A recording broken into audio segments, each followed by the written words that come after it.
All right, let's try that again, but this time with sound. Yeah, with sound. So Love from Toronto. Been taking your advice on mileage and working within lower rep ranges, more sets while maintaining a high degree of mind to muscle connection. Gains are insane. So he takes the advice, attempts it, and then sees the benefit from it instantly. It's great. Versus the majority that will listen to something want to debate it or argue it or shoot it down, even though their experience is minor. Right. Their experience is minor. They may be very well read, but experience is what does it. And then doesn't implement it and continue down their path of not being coachable. And I think compared to this. Experience is huge that you mentioned experience, because in your case you have experience, you got a lot of experience, and mileage is something that is really experience based, meaning you're not going to accumulate too much mileage in a short period of time, relatively speaking. But I mean, after a couple of years of doing things wrong, or what you think is right, but it's actually like not as beneficial for your body, that mileage will add up. And people don't talk about mileage at all. You don't hear anybody talk about the negative effects of lifting. Why is that? Because they're right. They're right in their mind. And also the fact that most don't get out unscathed, as you would say. And that's the only issue. And I guess that's one of the main issues, is that a lot of the times you're hearing these guys like the Hobbit and the other Little Rascal, them talking about lifting and rep range and all this. And then you're just seeing two guys that are in their 30s already broken and not being able to lift anymore. And you're sitting there going, wait a minute. The advice that you're giving is what? You're giving us a possibility for a moment, but guaranteed to be injured in your 30s, to the point where your body is so mileaged out. Yeah, that's an interesting one. Coming from the knowingness that mindset is everything, maybe you'd agree. What's a habit or practice that keeps you well focused or grounded? That's a great question. It's a great one. Sir, do you want to lead that one? Yeah, Serge, what do you got for us on this? You're in the mix of things. You're the center of attention. You got celebrities flying in from all over the world to come see you at Gold's. How do you not let that get to your head, especially being a young 20-year-old savage like you are? That's a great question, actually. It's all about, staying true to what you're doing it for, Staying focused and then treating everything as if, you want to treat it all as they're all equally as important. Every client, right? So then even yourself are your own client. So you treat everybody. I went deep there. You're your own client. You're your own client. So everything you do to yourself, Mike, take that one. Mike, you can say, take that one. It's actually deep, kid. Right? Wow. You're going in there. I was going in. Wow. Get out of the fucking seat, Mike. Yeah. Just replace me with Serge right here. I think that was great. I agree too, in so many aspects. The first one, he was saying that the first point he made, again, just so I understand, was being humble about it and knowing that you got to just do the work. Is that right? Is that part of the beginning? It was something else. And then, if you can, you're your own client. Do the best you can with yourself. Stay humble about it. Yeah, keep fighting. I do like the aspect of habits and being in control, and nutrition. Nutrition will always lead if you can just keep the nutrition focused. That day-to-day battle. But just know you can lose it all in a day, no matter how much built up you've done. And I think that's one thing that one thing that the world has taught us in this last 10 years, or even more so the lockdown and stuff, is that it doesn't matter how much work you've had in the last 40, 50 years, it's gone in a second if society doesn't like you. They crushed a lot of good people. Thanks for the question, man. I've upped my calories after cutting, but I'm still hungry. Is that a good sign my metabolism is firing? If you decided on a 12-week plan, do you ever think twice and change things up mid-plan? Well, the nutrition will continue to change, and on the training program will continue to change because of your strength levels, right? You have your numbers set up the way they are for your 12 weeks strength gains. But those numbers are going to continue to change. If you're coasting and you're getting stronger, I wouldn't change those numbers up too much, but they're going to automatically change. But the nutrition will always change. Yeah, you don't start out your plan, which is great because you went from a cut and now you're off season. And now that's your body talking to you. And I love that. So if you're hungry again, it's about time for you to raise those calories again. That's great that you're doing it that way. Man, you guys, it's interesting. It's interesting when we just let you guys do this. You guys get some good questions in. And this is great because you're doing it right. Just so you know, you're doing this right, Captain. And when you say, when you ask, do you ever think twice and change things up? Do you mean like you're doubting the program? Was that what the question is asking me? Are you doubting the program and, hey, I don't think this is really working. I need to go a different direction? I think it's the opposite. Yeah. I think the program's working Mm-hmm. and everything's fine, but he can just change it and do a little bit more. I feel because, first of all, most people are not going to understand the nutrition to this guy's level. And so I feel this guy actually gets it. The metabolism firing as you're eating more. Yeah, I think he gets it. And so he's in he's that 1%.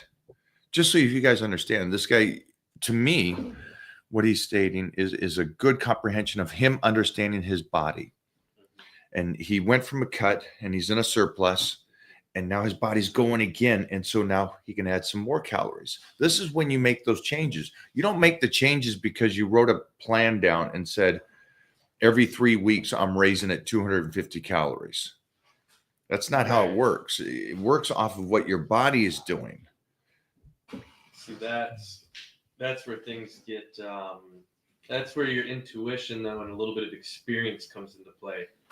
Because for somebody that's coming in with zero experience, zero knowledge, having that plan, that might be their Bible. And they're just going to stick to it no matter what, through thick and thin. Oh, my elbow hurts, even though this program's got me on bench again today. Guess let's bench. It's a good point. Then you start riding yourself into the ground. Right. And I imagine they could probably do this on the nutrition as well, to where. So it's huge what Mike's saying about knowing your body. Yeah, it's knowing when to do things. Because I imagine some people out there, it's like, well, I'm hungry, but I just raised the calorie 250 or 500. And I'm hungry again, but the plan doesn't allow me to raise my calories yet because that's not for another 2 weeks on the paper. Mm-hmm.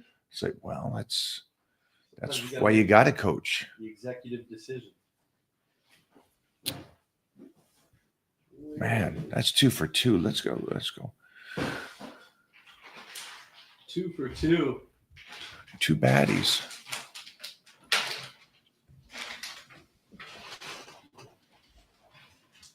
Hit that shit.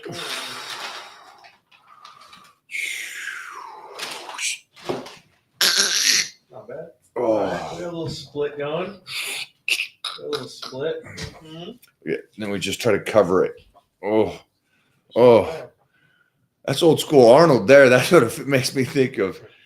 He couldn't even feel it. Fit those sweatshirt. I'm just gonna cover that. See what that peak. David Souza, what up? So the Soaster. Do you do incline bench and reverse grip bench in the same workout? 2 different body parts. I don't. No. I do reverse or close grip for triceps, and I do incline for chest. Thank you, though. Don't worry. Don't worry about assuming that might be same day. I don't know why so many people put out information on a reverse bench is for the upper chest. Do you feel it in your upper chest when you do it? No, and the way people bench press, you don't even feel it in the upper chest out. Maybe your mind muscle connection. Yeah. Dog shit, Mike. It's my problem.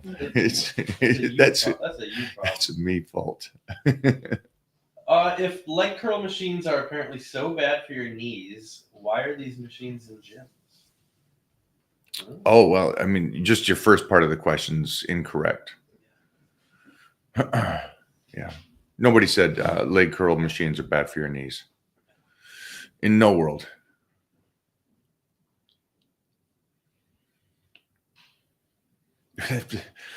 But at the same time, it's like, hold on for a second. Maybe he means leg extensions? Leg extensions or leg curls. I went with leg extensions. Those Yeah. are curls. Those are extensions. Yeah, those aren't bad. But here's another fold to that. Are squats bad for you? Yeah, worse than deadlift. So, you know, Dude, Squats those are worse. squats can absolutely wreck you, Sure can. Yeah, or they can make you a superhuman. that's right. So I get your question, but yeah, that's too elementary. Everything's bad for you, and everything's good for you. Mike, my gym's got a nice jacuzzi throughout your career. Have you ever utilized the jacuzzi to help recover sore muscles? Never for sore muscles, but just back at the Playboy Mansion and stuff, we did. Hot Tub Friday? Oh yeah.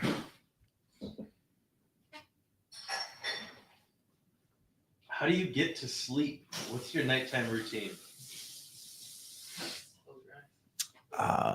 Yeah. Serge is like he's like Yoda today. Holy cow! Serge can just do that. Close your eyes.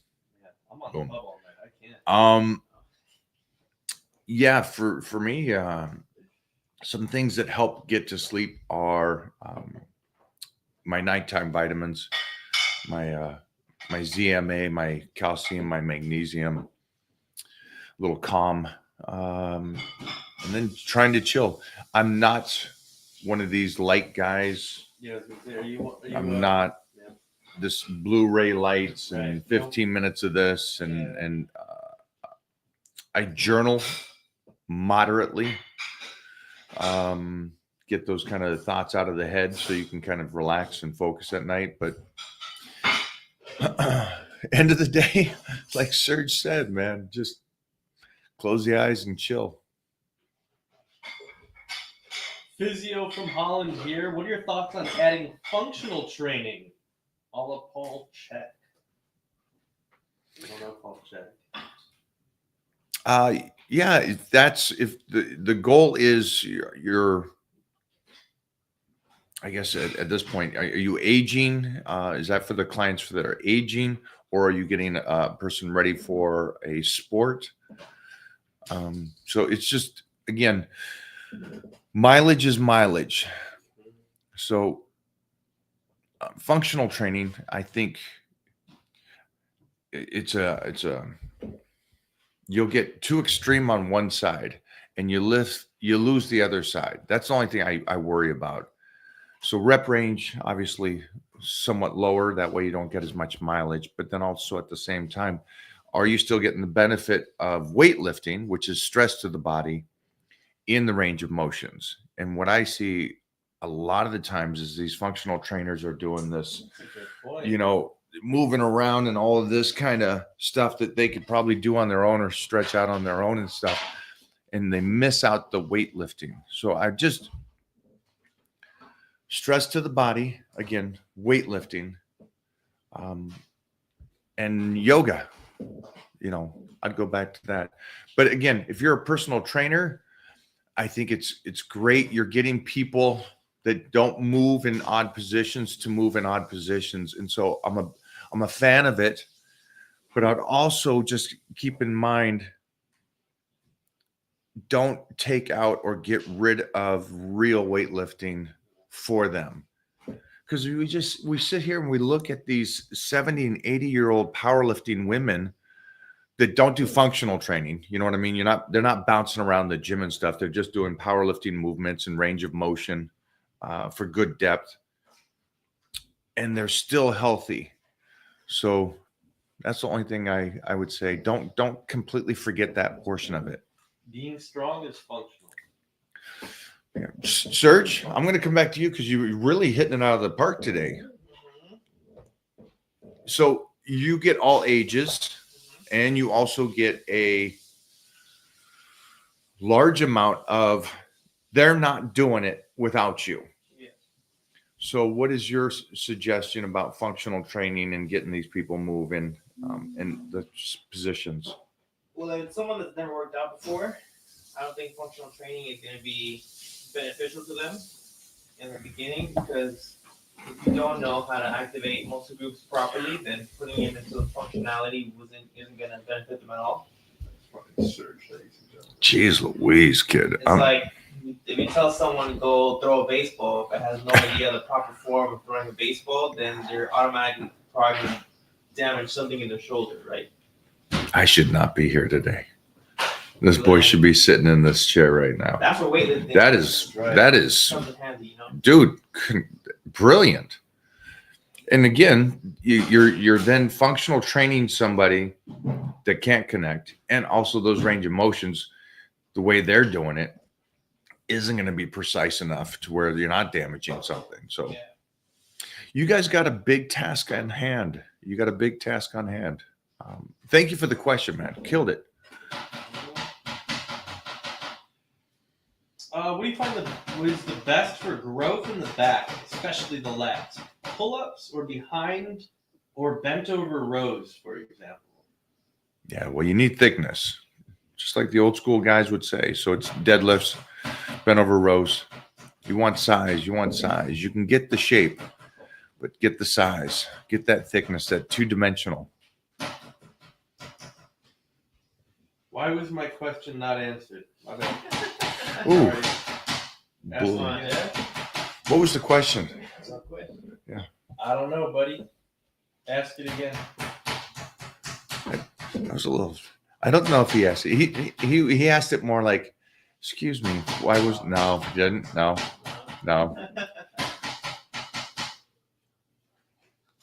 I'm so curious now what his question Yeah, was. right? Wow, Somewhere. wow, easy on the T, buddy. Somewhere in there. Probably wasn't even a question.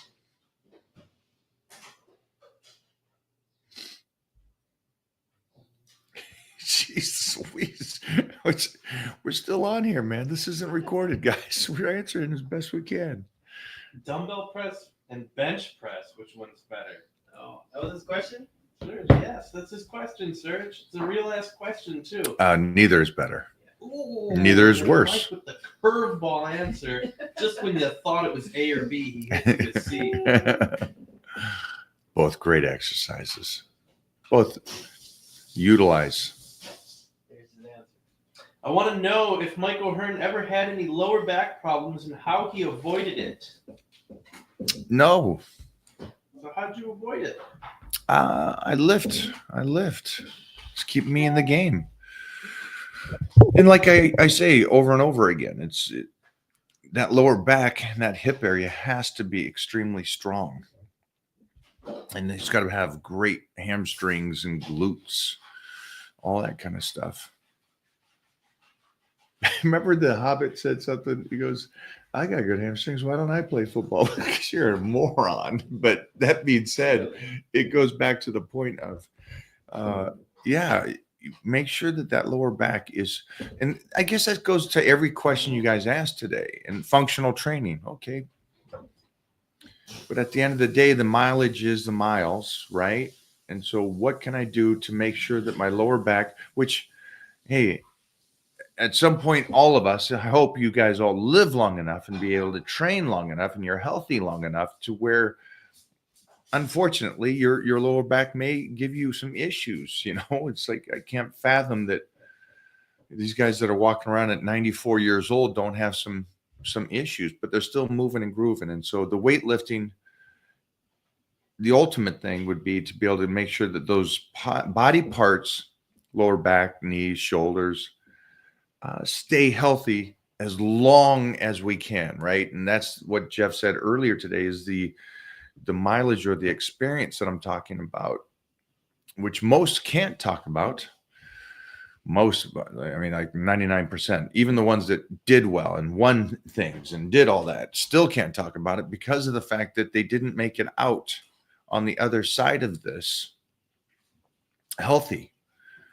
And the goal should be to, at whatever level you did in high school and in college and afterwards, and you're training in your 20s and your 30s, that it gets you to your 40s and 50s healthy and strong still to be able to do this. And just so you guys all know, you don't have to be broken at 35 or 45 because you weightlifted in your 20s. Let me just say that right now. I think all of you need to hear this. And this being said, I don't think is said well enough. A lot of the times, just because you weightlift and you played football in your 20s and 30s and you weightlifted and powerlifted in your 20s and 30s, that it means that you should be broken in your 40s. It does not mean that. And the guys that all are telling you, hey, that's just life and stuff, are the guys that didn't do it right. And the guys that are just the textbook guys that read everything and say, well, this is the factual. So just keep that in mind when you guys are listening to these guys that are saying, and telling you, well, not telling you, but they're trying to get you to not look at them because they're broken in their 30s and not lifting anymore and lifting well anymore. And, well, you know, I'm 35, I'm 40, and you're supposed to be broken by this age. What are you talking about? You got guys walking around showing you, you know, there's mileage. Be smart, train in the right rep range, and push it. But yeah, you should be like a Robbie Robinson at 80 years old and still an absolute warrior. That's what the goal should be. But again, that's, you guys are listening to who you listen to. And so you guys are listening to guys that are in their 30s and 40s and already broken.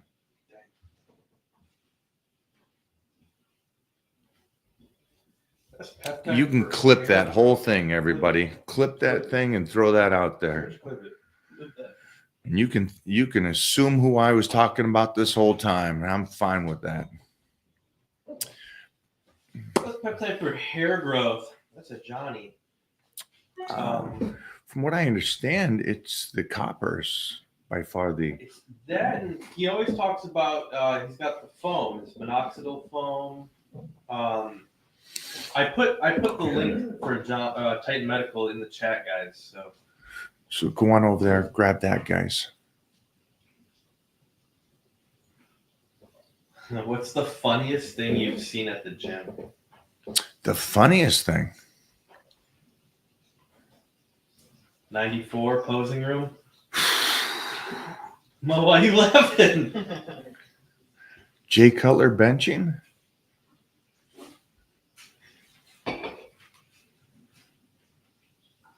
Yeah, it's not a lot of fun stuff. I think Jay Cutler benching because of the fact that in no way it was a proper bench press, but it worked for him and he went to the highest level. And so it's an oxymoron. It's like, it kind of shows you that the rule book is thrown out when you go into a weight room. You know, you got Jay Cutler who does like somewhat of a narrow grip, high neck bench press, and developed the most incredible chest. So you would go, well, wait a minute. I think that was actually something very interesting. And that video still gets so much hype.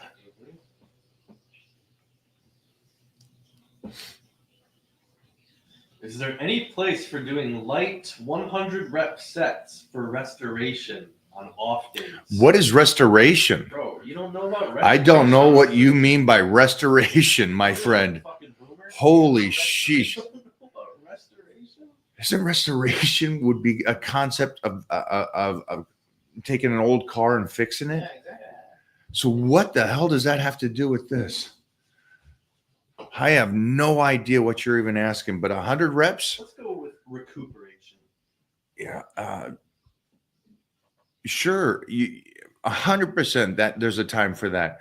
When you're in there with your other wrestling buddies and you guys are having a beastie workout, then one of the guys would say, hey, I'm going to take 100 pounds and do it for 100 reps. That's when it happens. That's a great spot for that. On an off day.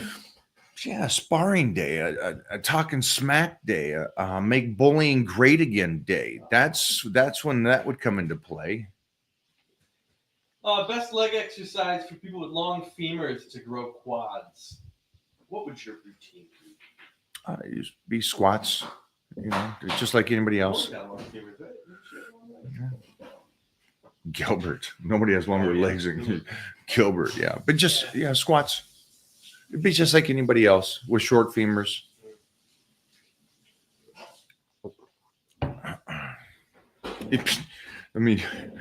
Okay. Yes, you got somebody like Gilbert. Whose is longer, his or Thor's? Jeez, Thor's Right. Dude. Yeah. Try not to fall into that category is the structure and everything is so different that you're a different entity, a different human than somebody like Thor or one of these basketball players that still develop great legs squatting. Because I'm guessing that's what you're reaching for. You're going, hey, because I have this, maybe I'm just supposed to do leg extensions and not hack squats or squats. I don't want you thinking that way.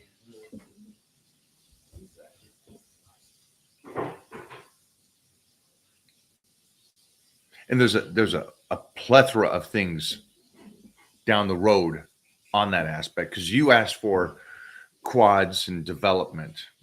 I said, well, here's going to get you some better quads, but also keep you healthy for a longer period of time and life instead of you just going, hey, I'm going to be Mr. Leg Extension from now on, and that's it.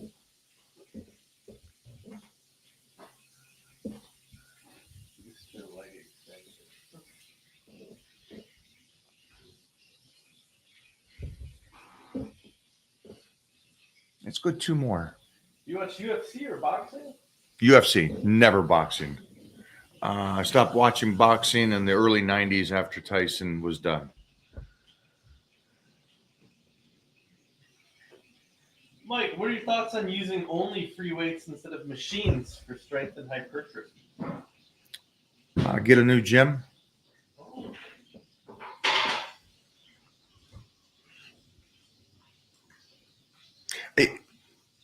Just because that doesn't make sense. There's so many great exercises you can do on other things, and also you're probably working out like me 5-6 days a week, where you're going to change up things. It's like the machines are great, but you're growing because of your intensity in the gym, the weight that you're using in your nutrition. You can do a lot of this on machines. So I get the idea is I just want to go free weights. All right. That's your personal opinion. But just for anybody here, it doesn't work that way. You can get hypertrophy. Danny Hester does mostly machines and stuff. It has one of the most amazing physiques for decades. And a lot of those guys, a lot of Charles guys just go machines throughout the whole workouts. And so, yeah. To the guy that said, why didn't you answer my question? And I said, type it in again. Go up and find it. Did you type it in again? All right. All right. Just block him. He's done. Just block him. Yeah. His No, question. I can't find it. Where'd your question go? Man, we'll stop everything for you, my friend. Where'd you go? Wow. Where'd you go? Wow. Ask me again. Real quick. But seriously, block him. That's wow. Well, I'm trying to find some bangers, guys. Something outside of dumbbells or machines or workout. what type of curl is better. I'll go back while he's trying to find some. If you want to do free weights and weight train that way and not use machines, right ahead. And for vice versa, you want to go the other way, go right ahead. There's benefits for both, I think. And I think you're cutting yourself off from something that's like you don't need to. It's the guy that asked dumbbell bench press or barbell. You don't need to cut one out. You can do both.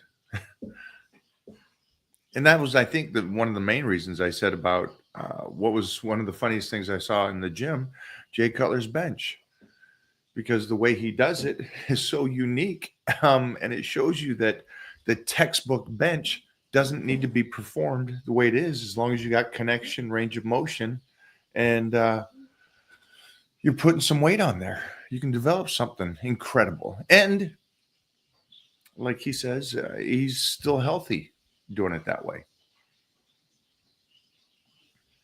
What type of cardio will help you get slight? Cycling or running? Which would be best? The nutrition. Ooh, the curveball again. Sorry. Cardio just supports the system. It's the stimulant. Again, the fuel is going to be the lead. And you know that. I mean, you've seen enough people go on the treadmill that are just sloppy as anything. And you're like, well, wait a minute, they run 6 days a week. Why are they still sloppy? Yeah. It's not the cardio. It's the full package, my friend. Mm. And then on top of that, it's like, yeah, be smart about it.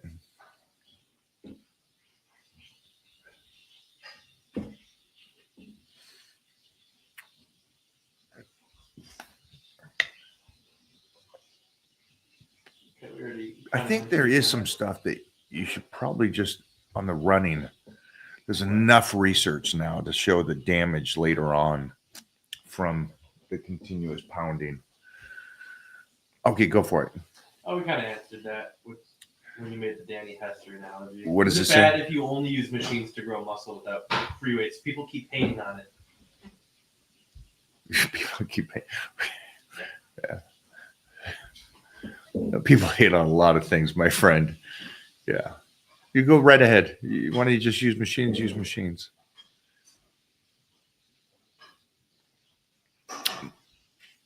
For the pinnacle, I would say use both.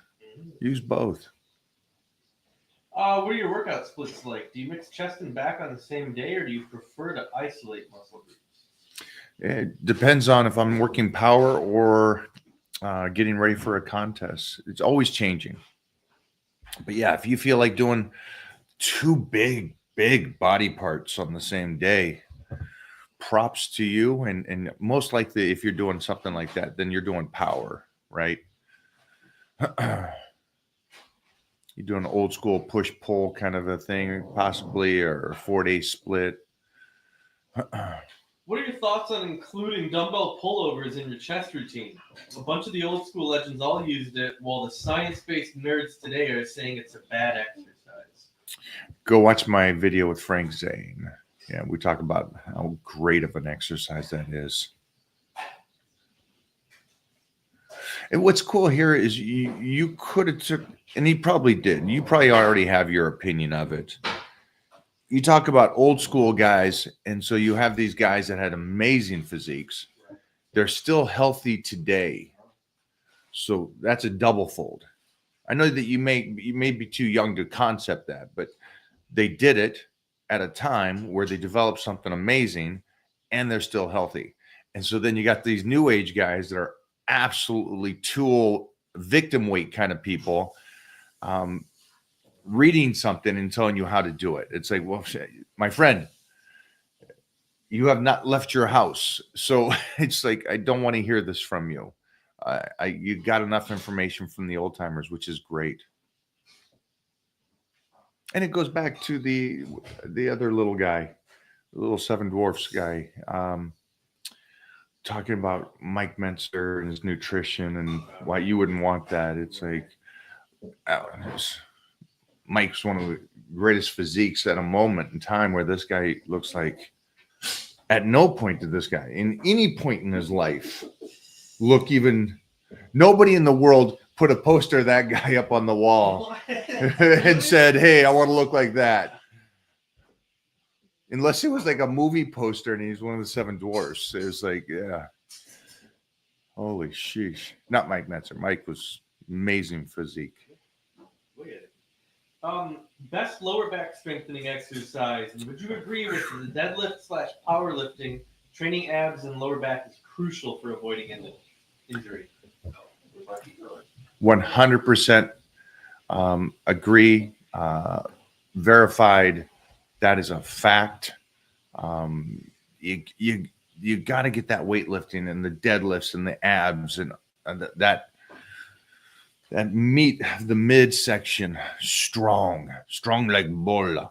Yeah. So, and that's a belief. And that's why you see power lifters, especially you can go off the women because women should deteriorate quicker. They do deteriorate quicker than men, but women in their 70s and 80s still powerlifting. Compared to guys in their 30s and 40s that are already deteriorated because they did that bodybuilding kind of, I just want to visually look good. So I'll do tons of reps, not much weight, and their bodies just implode. I guess it would be restoration. There it is. There's it. I just want to use that word again. Restoration. Yeah, I love this. Yeah, definitely deadlift. Which again, new age people would probably say don't deadlift. It's a great exercise for life. And I hate that there was a strongman that said don't deadlift. There's the pros and cons of it. It's like, well, you don't need to deadlift 1,000 pounds. You know, you could, but move some weight that you still keep that back strong. Great question, my friend. Great question. Hey, did you ever get to the guy that told us to go up and find his question? Yeah, no, I think he's not. He's been real quiet. All right, last one. Hey, Mike, one more month of off season before I start my cut. 6'3", started at 233. Currently 265. Any tips, rep ranges, cardio, abs, etc.? Man, Give him the tip. no, you're not gonna start cutting. Ooh, Yeah, there's the tip. kid, you just put this weight on.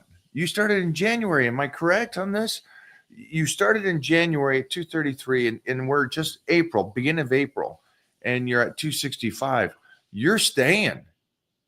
Holy cow. You may not need to be in that much of a surplus, but I would stay. Make sure that new gained muscle stays there for a bit and your body gets used to it. I don't know if you've ever heard this or anybody ever heard this, but you know, you go the 3 months and you put on 30 pounds.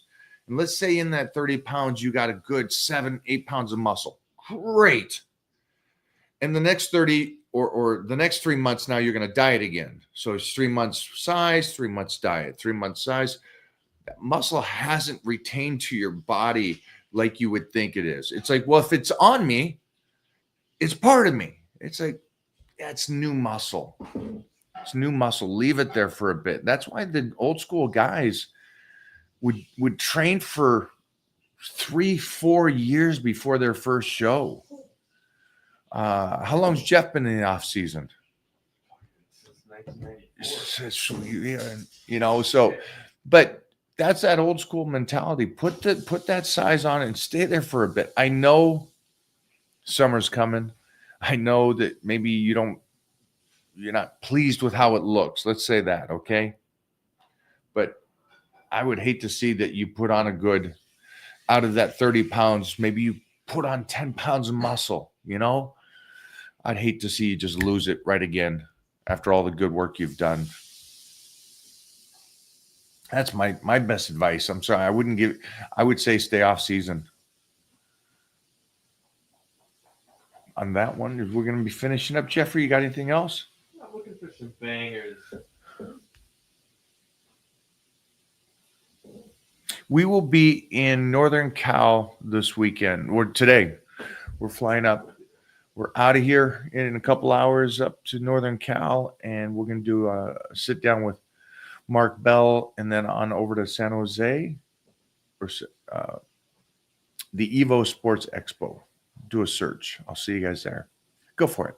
Thanks, Mike, for the inspiration. 57, meathead right out of the 80s. Always been a hard gainer, and your videos have absolutely helped me achieve the gains. Love it. Love it. We're still doing it, my man. Still crushing it. I love it. Keep it up. Thank you. At what age did you realize it was more about your joints and ligaments?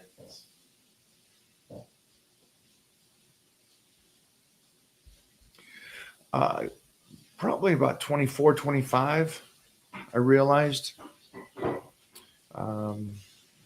Pretty early on. It was about range of motion, about mileage. I could see that the mileage and why it was and how I came about that is because late 80s, early 90s, when I would see the others from Gold's Venice and the Legends, I could see those certain individuals that just did tons and tons of mileage and how destroyed they were compared to the guys, because I came from a powerlifting gym and a powerlifting background, how healthy they were. And so I just understood that mileage is a big thing. And so mileage is ligaments and stuff because of the fact that you can always gain muscle. You can be any age and gain muscle. But it's the ligaments that you have to take care of to be able to want to do this for a lifetime and just be healthy. There it is. Great question, my friend. Last question. We Answer jump my before question, we go please. back.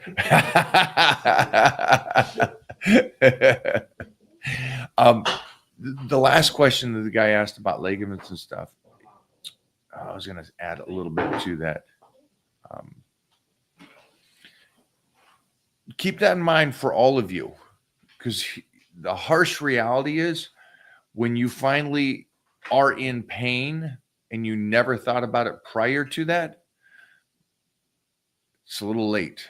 And I think that's one of the big things you guys keep missing is you're waiting until that day comes, and you should set yourself up so that day doesn't come. That would be the ultimate goal. There it is, boys. Booyah. Take care.